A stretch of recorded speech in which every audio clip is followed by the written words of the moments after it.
Greetings, ladies and gentlemen, and welcome to today's edition of Tales from Outer Space, where I take stories from across the internet and read them for your entertainment.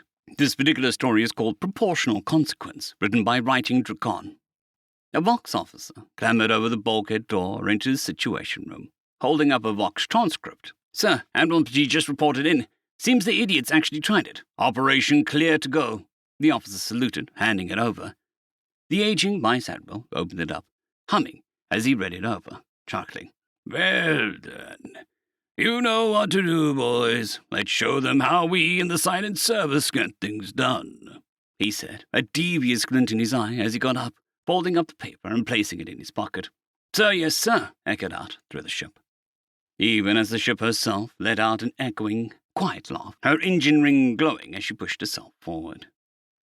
Just inside the orbit of the Hellworld, a large, heavily pressurized gas giant with solid land masses floating around, a large, upscaled, Gator-class-shaped starship slipped out of the whole space, with not even a ripple of gravitational wavefront to be detected. Her 3 impulse drives glowing softly as the whole drive retracted into its ring shroud, located midship, rather than near the tail, close to the hull, allowing her to have more streamlined appearance. Active and passive stealth systems kept her off scanners, like a piece of rock falling from orbit. Her trajectory, adjusted to match what her sensor's shadow was designed to match, disguising her and keeping hostile scanners from picking her out. Calmly, she drifted through the gaseous cloud layers, before anchoring herself in the upper layers of the floating land masses, her spherical series of inner hulls connected to one another to allow for use throughout the ship, keeping her crew nice and safe. Even as the Vice Admiral had a hard time picking volunteers, not because there were so few, but because there were so many, despite the danger of the mission. Much as he wanted to join in on the fun, he was needed on the ship itself, and kept an eye out for trouble. Besides, he would have his chance as they left. A small spherical ship exited the lower hangar, acting like a moon pool for the larger ship, followed by a second and a third, with 3 crewmen per ship. Small mechanical armature on them designed for salvage or mining operations, though that wasn't their goal this time. While likely for them, armed, the little vessels carefully drifted under the more heavily inhabited landmasses, attaching scuttling charges on them, ones large enough to punch holes in dreadnoughts and cruisers, and they were installing them on unarmored land masses. They were careful to choose only the ones with military complexes on them, bunkers, spaceports, hangars, things of that nature. Even some were with warehouses before they returned to the ship. They continued this on the landmass, careful to not draw attention, puzzled by a lack of anti-aircraft batteries, defenses, or things of those natures. Did they really think that they could rely solely on the sheer pressure of the gas giant they inhabited for defense? Granted, it was a good defense. Most ships weren't made for it, and most species picked paths of least resistance for colonization. But, well, let it be said humanity didn't take harsh environments as a challenge. Hell, it was a ludicrous business to live on a gas giant, as humanity used them, more often than not, as massive forge worlds, the heat and pressure allowing them to forge durable metals and armors by simply lowering to an appropriate depth, and working metals there into the needed shape, before slowly raising them back up to allow them to temper and quench in the cooler currents. Most species saw it as insane, but couldn't deny how cheap it let humans make some of the more protective metal hulls needed for their ships, as opposed to making a foundry specifically for it. And as of that mission, that meant that humanity was uniquely suited to bring the fight to the Ing on their own homeworld, and were taking advantage of that fact with a will. The ship silently landed on another landmass, high above the populated ones below, taking advantage of its shape to hide their ship as smaller ships continued their work, planting scuttle charges on the underside of military posts before they returned to the main vessel once more. During this time, however, they had taken time to also plant charges on the underside of the communications around the island, ready to topple it in the gaseous abyss below them, roiling and frothing aggressively. Once it landed, the mission was complete, and the smaller vessels were back. It began phase 2 of the mission, and arguably the more fun part. Rising out of the clouds, the ship turned towards one of the orbiting shipyards, her soul humming in anticipation. Her admiral on her command bridge, and gave the command, "Disengage silent running, arm the torpedo tubes, run out the primaries."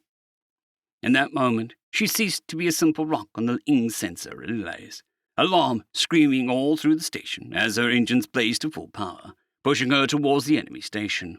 The light of the sun catching her bow, revealing her name, the Bob, along with her mascot next to it, a bobfish with a cartoonish naval hat and red dynamite sticks in its fins.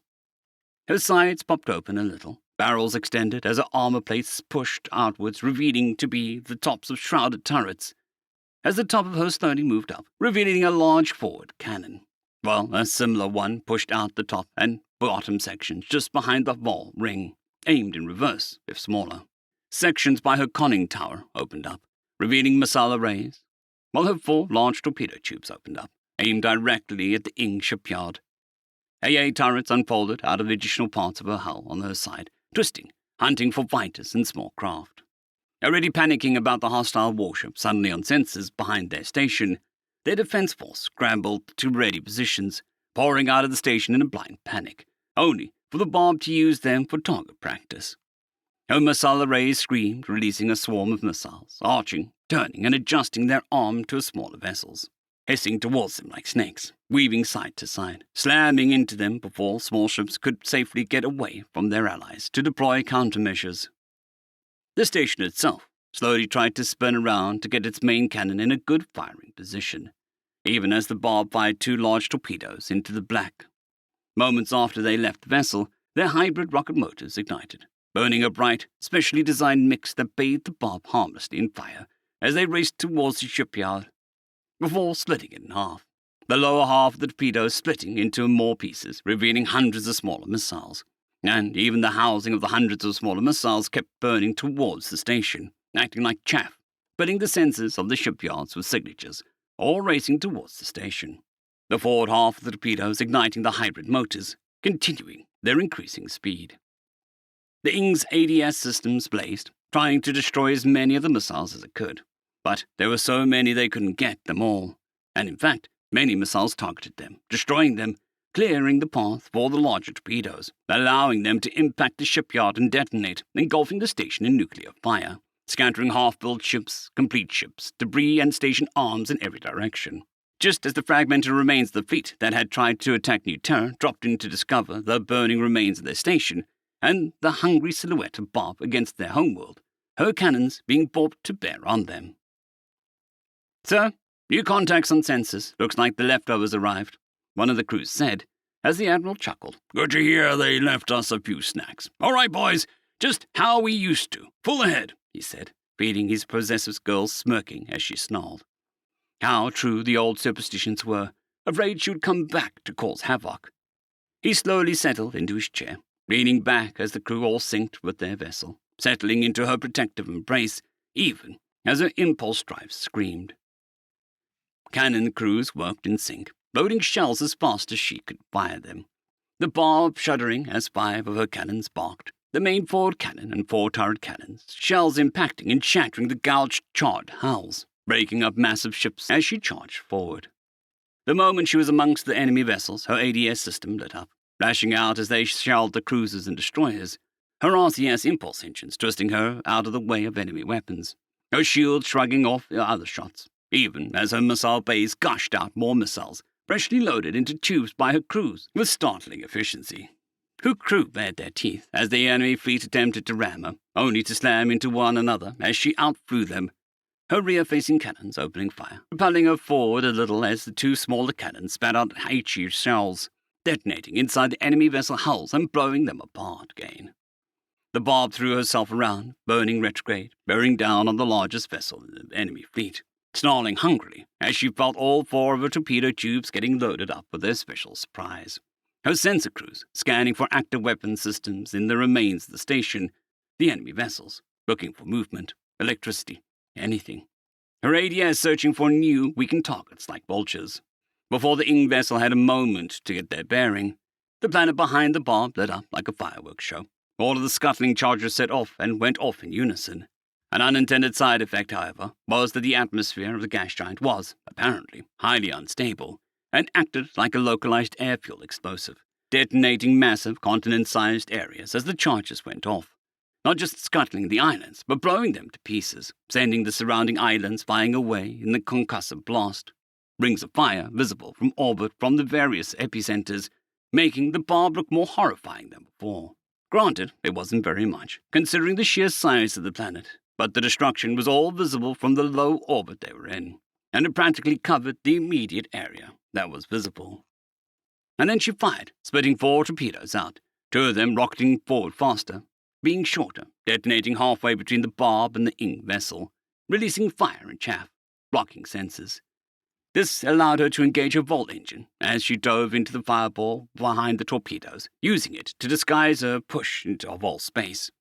Right as she left, the 2 larger torpedoes raced through the fireball, aimed at the massive vessel, and dragged the fireball behind them, revealing the barb's disappearing act, terrifying the ink crew, just before the air ADS systems tried to shoot the torpedoes out of the black, fading due to their still scrambling systems, and allowing the 2 torpedoes to impact and detonate, blowing the massive vessel apart, more smaller pieces than the station, and left the remaining survivors to tell the story in the remains of the vessels around them, of the horrifying ship that had been waiting for them, on top of the fleet that had waited for them part of the way to New Terra. Maybe they should have listened to the Council.